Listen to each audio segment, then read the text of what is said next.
मेरे पास बुक है, आपने मुझे दी थी। पूरी सारे उसमें है कौन कौन से राज्यों में कहाँ कहाँ से कुछ लोगों के विरुद्ध कार्रवाई हुई, वो कोर्ट में गए और उनके हक में फैसले आए। उसका भी डॉक्यूमेंटेशन हमारे इन्होंने रखा हुआ है, आनंद भाई ने। तो ये विषय बस यही है कि अभी गुजरात पे पूरा कंसंट्रेट करें और राज्य सरकार से एक एक राज्य पे लड़े, मेरा ऐसा मानना है। हम इसके लिए मिले भी हैं, भूपेंद्र भाई से भी मिले हैं, और यहाँ के चीफ सेक्रेटरी से भी भरत भाई और मुकेश जी मिल के आए थे। और ऐसा लग रहा है कि अगर हम यहाँ और थोड़ा सनिष्ठ प्रयास करें तो गुजरात में तो कम से कम एक शुरुआत हो, तो राज्य के दूसरे दूसरे राज्यों में फिर उसका उदाहरण लेके हम जा सके और ये काम हो। और क्या क्या होना चाहिए, हमारे चिराग भाई ने काफी उस पर वर्कआउट करके हमारी सबकी विचारों का एक सम्मिश्रित ड्राफ्ट तैयार कर रखा है। उसको बड़े संक्षेप में वो हमारे सामने रखेंगे। सुनील भाई भी हमारे बीच हैं, तो आप ये दोनों से भी फिर सुने। मैं बहुत समय अपन निकलेंगे, आपके बहुत आगे के भी कार्यक्रम आपको करने हैं। और सुनील मेहता जी, आप अपना विचार। ये जो विषय है जो आनंद बिरादर जी ने यहाँ रखा है, और जो उसने समस्या का फाइंड आउट किया, उसमें जो समस्या है वो 2006 की गाइडलाइन का किसी भी स्टेट ने अमल नहीं किया, या सेंटर से कोई अमल नहीं हुआ। उसका अगर एक्ट कहीं पे भी बन गया होता, गुजरात में बन गया होता या सेंटर में बन गया होता, तो रजिस्ट्रेशन सबके पास में होता, सबके पास में, आप जितने भी बैठे हैं उतने पास में रजिस्ट्रेशन होता।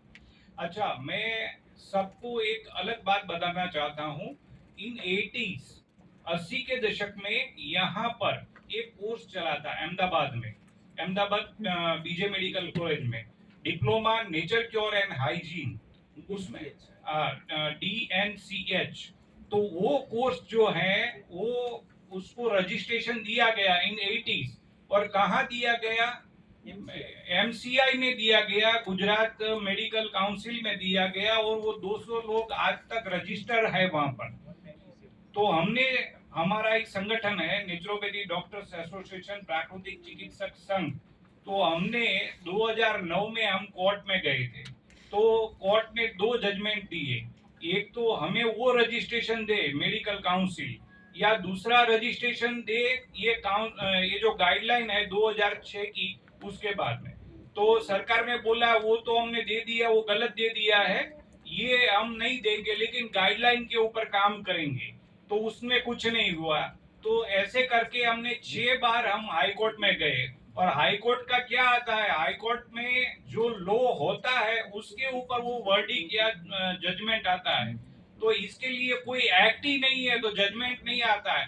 जो एक्ट बनाने का काम है वो विधानसभा या है पार्लियामेंट के पास में पावर है। तो दूसरी बार जो है हमारी फाइल चली, बराबर, ये सोनी साहब का नाम ले रहे हैं कि सोनी साहब कल आ रहे हैं, जब वो थे तब हमारी फाइल चली थी, डिप्लोमा वाली और डिग्री वाले दोनों की फाइल चली। सीएम साहब रूपाणी साहब के वहाँ अश्विनी कुमार करके एक IAS ऑफिसर था, उसने हमारा काम रोक दिया कि डिप्लोमा वालों को अभी नहीं देंगे, डिग्री वालों को दे देंगे। तो हमारी सेम फाइल और सेम ये थी, लेकिन भावनगर डिप्लोमा वाले जो हैं वो रह गए। और उसको भी कहां पर दिया, नेचुरोपैथी का रजिस्ट्रेशन नहीं दिया, उसको दिया रजिस्ट्रेशन, लेकिन उसको आयुर्वेद में दिया है। आयुर्वेद उसको एज ए BNYS को एज अ कंसिडर किया है, एज अ आयुर्वेद, बराबर है। अब डॉक्टर बोल के दिया, दूसरा नहीं, लेकिन उसको काउंसिल आयुर्वेद काउंसिल के अंदर वो में अपने बड़ोड़ा डिग्री में भी को तो यही उसने किया एज ना आयुर्वेद कंसिडर किया। आप उसका जो है वो आप जो उसका रजिस्ट्रेशन निकाला है गवर्नमेंट में, तो उसमें इस डिग्री को एज आयुर्वेद कंसिडर करके किया है, बराबर है। और गुजरात सरकार ने आयुर्वेद मेडिकल जो यूनिवर्सिटी है वो यही मानती है कि naturopathy is a part of Ayurveda medical system, बराबर है। इसी कारण हमारी जो भावनगर यूनिवर्सिटी की डिग्री है उसको अमान्य करने के लिए उसने कई बार किया कि आप आयुर्वेद के भाग नहीं हो और आपकी यूनिवर्सिटी ये पढ़ा ही नहीं सकती, बराबर है। वो उसके पास में पूरा है।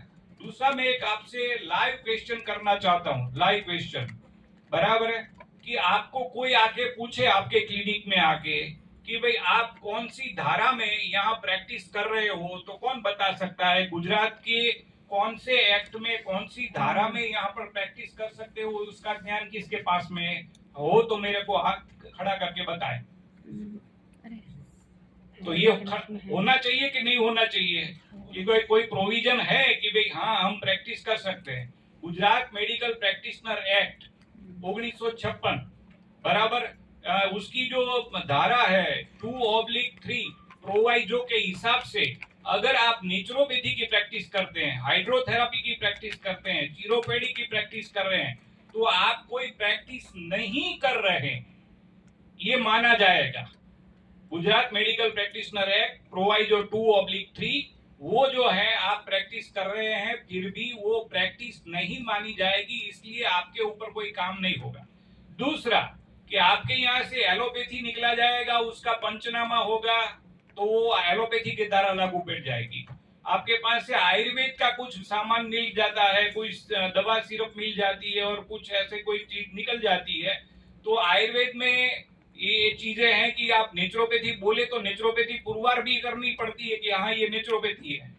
तो ये आप सबको ये होना चाहिए। अभी भी हम हाई कोर्ट में हैं और हाई कोर्ट में हैं तो हमारे पास में ये चीजें हैं कि अभी कोर्ट ऑफ कंटेम्प्ट में हैं हम, कि आपने अभी तक रजिस्ट्रेशन क्यों नहीं दिया। बराबर है, इन लोगों ने यूनियन ऑफ इंडिया जो है वो रिवोक करके चला गया, सेंट्रल आयुष रिवोक करके चला गया, लेकिन सिर्फ गुजरात स्टेट को रजिस्ट्रेशन देना है और गुजरात स्टेट को रजिस्ट्रेशन देना है तो अब तक क्यों नहीं दिया, वो कोर्ट ऑफ कंटेम्प्ट में चल रहा है। अभी मेरे पास न्यूज आया 3 तारीख को, सितंबर 3 तारीख को यूनियन ऑफ इंडिया से उसका रिप्रेजेंटेटिव आएगा हाई कोर्ट में और उसके वकील भी वो दाखिल होंगे और वो नई कोई बात रखना चाहते हैं। इसलिए मैंने अनंत जी से फोन किया था कि ऐसा क्या हो गया कि अभी ये मूवमेंट में आ रहा है, कोई पहले मूवमेंट थी ही नहीं, सिर्फ मुद्दत पे मुद्दत चल रही थी, लेकिन अभी कुछ हो रहा है, कुछ वहां पर सेंटर में कुछ हो रहा है कि नहीं, इसलिए मैंने अनंत जी से फोन किया। देख के रहे हो आप, हो रहा है नहीं हो रहा, जी जी जी जी जी जी जी। तो ये मुझे बात करनी थी। दूसरा है कि आपको कोई क्वेश्चन है लीगल में जो है, मैं मेरे काम से थोड़ा मेरे अनुभव है तो मैं बता पाऊँ, आपको कोई क्वेश्चन है तो मुझे पूछिए। लिख के रखेंगे, जी क्वेश्चन लिख के रखेंगे, है ना। आप लोग क्वेश्चन मन में तो सोचो, लिख के तो रखो, और चारों को भी क्वेश्चन जो भी रहेगा हम चारों मिलकर उत्तर देंगे।